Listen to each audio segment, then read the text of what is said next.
എല്ലാവർക്കും എൻ്റെ ചാനലിലേക്ക് സ്വാഗതം. വാത്സല്യത്തിലേക്ക് സ്വാഗതം. നമ്മൾ ഉണ്ടാക്കാൻ പോകുന്നത് ഒരു ബ്രെഡ് ആംപ്ലേറ്റ് ആണ്. അതിനായിട്ട് 2 മുട്ട, ഒരു പച്ചമുളക്, ഒരു തണ്ട് കറിവേപ്പില, ഒരു സവാള, 4 ബ്രെഡ് പീസ്, ഇച്ചിരി കുരുമുളക് പൊടി, ഗരം മസാല, മഞ്ഞൾപ്പൊടി, മുളക് പൊടി, ഉപ്പുപൊടി, ഇത്രയും സാധനം എടുത്ത് വെച്ചിട്ടുണ്ട്. ആദ്യം നമുക്ക് ഈ ഉള്ളി ഒന്ന് അരിഞ്ഞെടുക്കാം.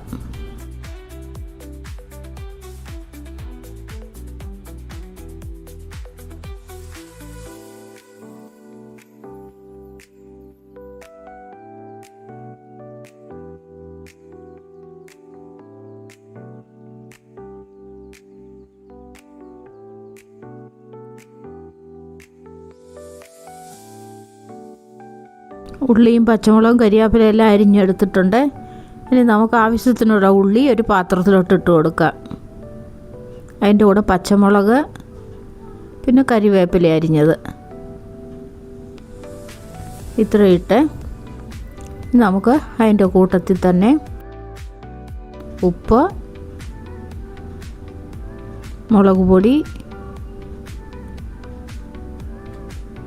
മഞ്ഞൾപ്പൊടി, കുരുമുളക് പൊടി, ഗരം മസാല, ഇത്ര സാധനം ഇട്ടിട്ട് മുട്ടയും കൂടെ പൊട്ടിച്ചൊഴിക്കാം.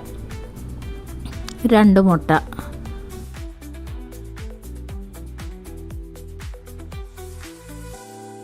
ഇനി ഇത് നല്ലതുപോലെ അടിച്ച് പതപ്പിച്ചെടുക്കണം. എത്രയും പതയുന്നോ അത്രയും നമ്മുടെ ഓംപ്ലേറ്റ് ഫ്ലഫി ആയിട്ട് വരും. നമുക്ക് പാനോ ദോശക്കല്ലോ എന്താണെന്ന് വെച്ചാൽ എടുത്ത് വെച്ചിട്ട് അതിലോട്ട് എണ്ണ തൂത്ത് കൊടുക്കുക. നമ്മൾ മുട്ടയൊക്കെ അടിച്ച് വെച്ചില്ലേ, അതങ്ങോട്ട് ഒഴിക്കാമേ. അപ്പോൾ ഇതൊക്കെ ഒഴിക്കണം.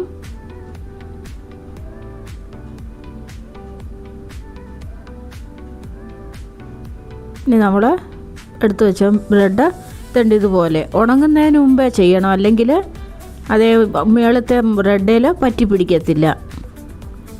ആ മുട്ടയുടെ നനവോട് വേണം ചെയ്യാൻ. ഉണങ്ങിക്കഴിഞ്ഞാൽ ഇത് പറ്റി പിടിക്കത്തില്ല. ഒരു സൈഡൊന്ന് മൊരിച്ചെടുക്കാമേ.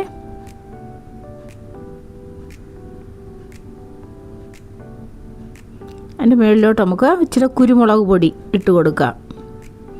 ഇനി നമുക്കിത് മറിച്ചിടാം. പൊട്ടാതെ മറിച്ചിടണേ. ഇച്ചിരി പ്രയാസമാണ്, കൈയൊക്കെ ഒന്ന് സപ്പോർട്ട് ചെയ്തിട്ട് ഉണ്ട്. അപ്പം മറിച്ചിട്ടുണ്ട്. ഒരു സൈഡ് നല്ലപോലെ മൊരിഞ്ഞ് വന്നിട്ടുണ്ട്, അപ്പുറത്തെ സൈഡും മൊരിഞ്ഞ് വന്നിട്ടുണ്ട്.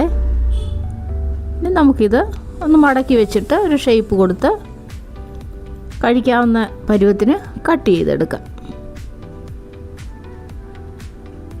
ഇങ്ങനെ ഒന്ന് കട്ട് ചെയ്യുമ്പോൾ മുട്ടയും ബ്രെഡും കൂടെ പറ്റിയിരിക്കുമല്ലേ, അത് വിട്ടു പോകത്തില്ല എടുക്കുമ്പോൾ. അല്ലെങ്കിൽ നമ്മൾ ബ്രെഡ് വേറെ മുട്ട വേറെ ആയിപ്പോവും. ഇങ്ങനെ കട്ട് ചെയ്യുമ്പോൾ അത് ജോയിൻ്റ് ആയിട്ടിരിക്കും.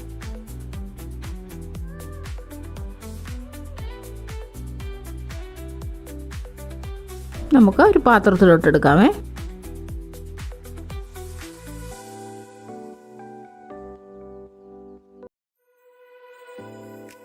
ടൊമാറ്റോസ് കെച്ചപ്പും ഉള്ളിയും കൂടി ഇട്ടിട്ട്